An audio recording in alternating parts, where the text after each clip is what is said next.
Have you ever really thought about how your body takes, say, a piece of bread and turns it into the energy you need to, well, to live? The secret isn't just in the big stuff like carbs or protein. Nope. It's in these tiny microscopic molecules that act like master keys to our entire biology. And today, we're going to unlock the secret chemical power of vitamins. You know, a balanced diet is kind of like a recipe with some really, really different measurements. On one hand, you've got things like carbohydrates and proteins where we need hundreds of grams. But then, way, way down at the bottom of the ingredient list, you have vitamins. We need them in amounts so small, we're talking milligrams. And that huge difference in scale is exactly what we're going to get into. So let's put some numbers on this. Take carbohydrates, for example. The recommendation is around 330 grams a day. I mean, that's a pretty hefty amount, right? Try to picture holding that much pasta or bread in your hands. Okay, now compare that to vitamins. The daily recommendation, less than 300 milligrams. Not grams, milligrams. That's not even a third of a single gram. It's just a tiny pinch. We're talking over 1,000 times less than the carbs we just mentioned. 1,000 times. And that brings us to the big question, right? How can something we need in such a tiny, minuscule amount be so incredibly powerful, so absolutely essential for our survival? I mean, what are these vitamins actually doing inside our bodies? All right, so to figure that out, we first got to get a handle on what these little titans of nutrition really are. You know, the story is actually baked right into the name. Back in 1912, a biochemist named Casimir Funk thought these compounds were amines that were vital for life. So he just smashed the words together, vitamins. Now, he was half right. They are absolutely vital, but it turns out not all of them are amines. So science eventually just dropped the E at the end, and that's how we got the word we all know today, vitamin. Okay, so here's the official definition, and it's got this one really crucial catch. A vitamin is an essential compound, right? We need it in small amounts for our metabolism to work properly. But, and this is the key part, our bodies can't make them on their own. We absolutely have to get them from our diet. There is no other option.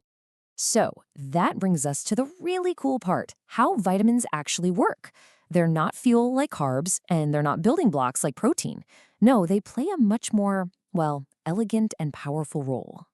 See, for a lot of vitamins, their main job is to act as something called a coenzyme.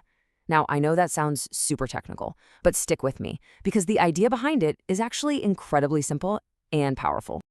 Okay, think of it like this. Your body is a gigantic building with millions and millions of locked doors. Now, every single one of those doors is a chemical reaction that's essential for you to live. Vitamins, they're the master keys that unlock those doors. If you don't have the right key, the door stays shut, and a really important job just doesn't get done. So let's break down how that master key actually works. First, you've got something called an enzyme. Think of it like a worker, all ready to do a job, but it's missing its tool. Then, the vitamin you ate gets turned into a coenzyme. That's the special tool the worker needs. The coenzyme fits perfectly into the enzyme, basically turning it on, and boom, now the enzyme is activated and ready for action. It can go off and do its specific chemical reaction that keeps you alive. And what kind of jobs are we talking about here? Oh, you know, just the most important ones. Things like regulating your metabolism, turning fat and carbs into energy, helping to build your bones and tissues. I mean, these are not minor tasks. These are the fundamental processes that keep us going every single day. Okay, so that's the big picture. But now let's zoom in on one specific master key to see exactly how this works. We're going to look at vitamin B1, also known as thiamine.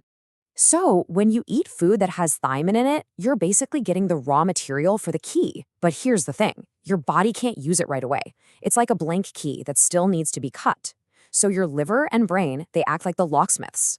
They take that molecule, tweak it a bit, and turn it into its active form, called TPP. This is the perfectly cut key, ready to go to work. And listen, this TPP molecule, it isn't just a nice to have. It is an absolutely essential, non-negotiable part of the machinery for one of the most critical processes happening inside every single one of your cells, generating energy. Yeah, TPP is the key that unlocks the chemical reactions that turn carbs into ATP, which is basically the main energy currency for all your cells. Without thiamine, that whole energy production line just grinds to a halt. So where do we get this super important key? Well, the good news is it's pretty widely available. You can find it in things like the bran of rice and wheat, in peas and beans, peanuts, and also in animal sources like egg yolk and pork. Usually, a balanced diet gives you what you need. But what happens when it doesn't? What happens when these master keys start to go missing? Well, the consequence is direct, and it can be devastating. Without that thiamine key, your body's ability to unlock the energy from carbohydrates gets crippled. Your cellular power plants literally start shutting down. And you can see this play out in the body in a way that's, well, frighteningly logical. The first signs might just be fatigue or nausea, but as that deficiency gets worse, it can lead to really severe conditions like beriberi, which messes with your heart and circulation, or even serious neurological disorders. And it all traces back to that one single missing key. And of course, it's not just about thiamine. This principle applies across the board. Every vitamin is a unique master key for a different set of locks. If you're missing niacin, you can get a disease called pellagra. If you're missing vitamin C, you get scurvy, which affects how your body heals and holds itself together. Each missing key leads to its own specific and serious system failure. So it's pretty clear, right? These vitamins really are microscopic giants. They're these tiny, tiny molecules that make all the massive, complex chemistry of life possible. The chemistry that keeps us healthy, functional, and, well, alive. Which brings us right back to where we started. Just look at that scale again. That tiny little bar representing vitamins, that's what's responsible for unlocking the massive potential energy stored in all those carbs and proteins. See, vitamins don't provide the energy themselves, they provide the access to it. And that's exactly why their impact is so ridiculously out of proportion to their size. From every single breath you take to every thought you have, these tiny molecules are the keys that are starting the engine. They are literally powering everything you do. So I'll leave you with this question. Are you giving your body all the keys it needs to unlock its full potential?